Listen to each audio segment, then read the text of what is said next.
Hi there, Jeff here from the Wetsuit Centre, talking to you today about the Rip Curl Flash Bomb Plus for winter 2012 into winter 2013. You might be familiar with the Rip Curl Flash Bomb. It's been a very popular wetsuit over the last year or 2 years since it was introduced, and has become known as pretty much one of the warmest suits on the market, and won the SEMA Wetsuit of the Year award because of that sort of innovation with the flash dry lining.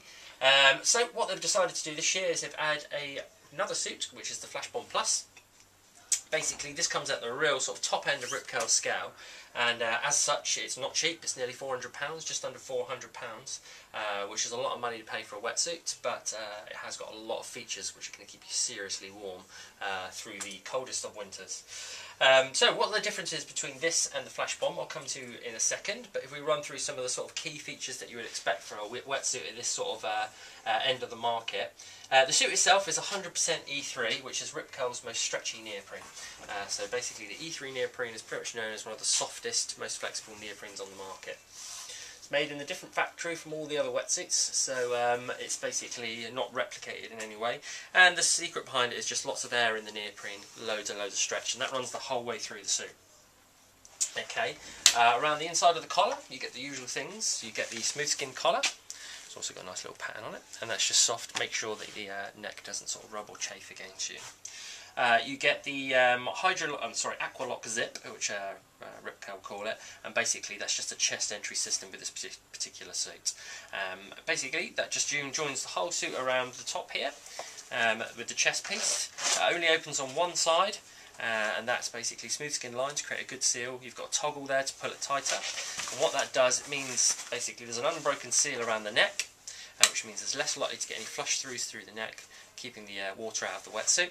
The inside of the suit is brought up really high, so if any water does get in through the collar or up through the side, basically it's met with this panel of neoprene, and it's either drained out through the front, through the drain holes here, or through the drain holes at the back here on the wetsuit as well.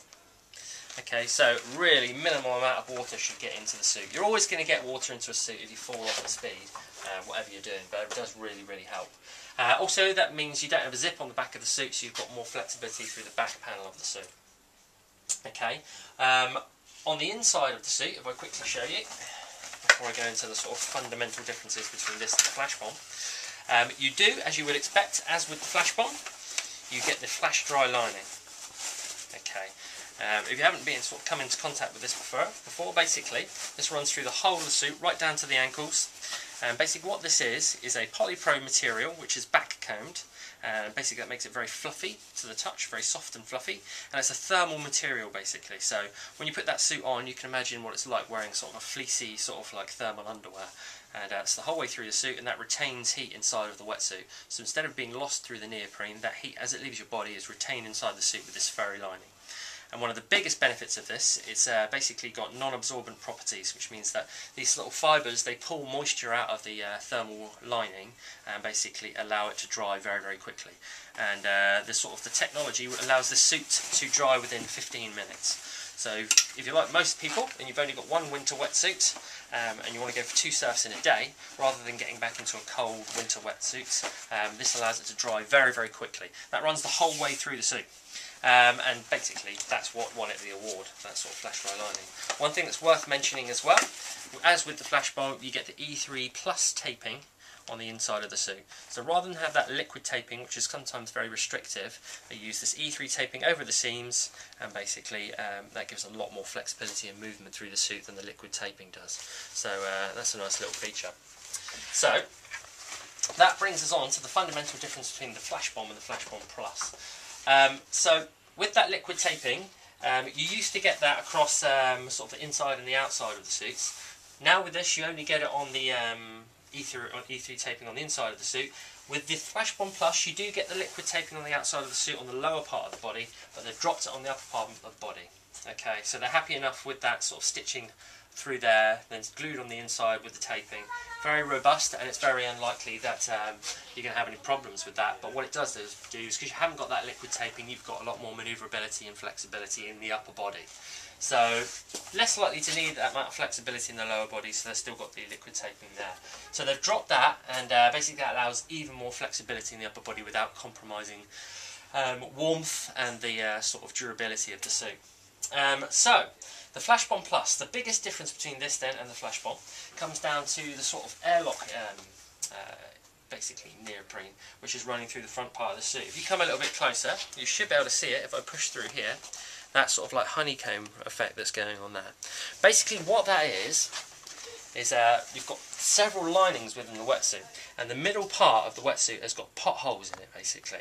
And what that does, it allows the wetsuit, as heat leaves your body, rather than being lost very slowly through the flash dry lining, it's then met with a barrier of this sort of pothole neoprene which traps the hot air inside the little pockets inside the neoprene, and then that is used to insulate you.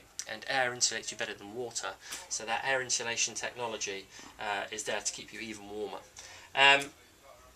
That air insulation has been in a few other wetsuits, but it's the first time Rip Curl have used it, and they're only using it in the Flash Bomb Plus. But you do get it the whole way through the front panel of the suit and the back. So you can imagine what that's going to do, combined with the very flash dry lining, in terms of keeping you warm. It's going to be pretty much toasty. You can't really get much warmer than that with the current technology. Along with that, you get the titanium airlock E3 as well, which is very aerated neoprene, and you've got a very sort of smooth substance on the inside here, basically, specially treated to trap that hot air inside the suit, trap the warmth inside the suit. So that is on top of the flash dry lining and the airlock, and that's front and back on side of the airlock, and then you get the flash dry inside as well. So essentially you've got like 4 layers of sort of technology going on there to insulate the suit and keep you warmer. And you can imagine that's going to keep you really, really warm. I haven't tried it myself, but I use a Flash Bomb through the winter months, and it's been really, really toasty, so it's been really good. So with the added air insulation technology, for people that really feel the cold and have got the money to spend, then the Flash Bomb Plus is really going to be a suit to look at. A few of the standard features you would expect then, just to sort of walk you through. You've got the Crypto knee pads, or Duraflex knee pads, whatever you want to call them. It's just a very robust material that doesn't wear through on the knee. Make sure that their suit has got a long sort of shelf life. You've got the thickness of the neoprene is obviously a 5.3, 5.43, and it's a generous 5mm there as well. As you can see, that's very, very thick on the wetsuit there, so that's good. And then moving further down, I'm not sure if you get key. Yeah, you do get the key pouch on this suit as well, so you can pop your key in there, providing it's not electronic, obviously. And around the back of the suit, you can sort of see a bit more of that air insulation neoprene running through the suit. You've got basically some of the features that the sort of attention to detail is really nice with the suit.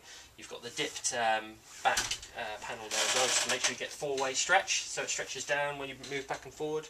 There's no seams across the bum, so you get sort of unrestricted lumbar movement there in your lower back. All of the seams are obviously pre-bent to make sure that they don't sort of pull or stop the suit moving when you sort of stretch your arms, so there's no restriction there. That's the kind of attention to detail you would expect from a suit of this value. You've got things like finishing, like you've got smooth skin around the end of the cuff to sort of make sure it marries up well with the glove. You get that around the bottom as well. You get some smooth skin here just to make sure it's critically taped, it's not going to pull apart, and it's got a lot of shelf life there as well. And as you can see, that flash dry material comes right down to the ankle. So that is the Flash Bomb Plus. Obviously, upper end of the scale in terms of what you can pay for a wetsuit, but there's a lot of technology gone into this suit, which makes it very, very high end. It makes it extremely warm, and it's definitely for people that feel the cold and want the best wetsuit the money can buy.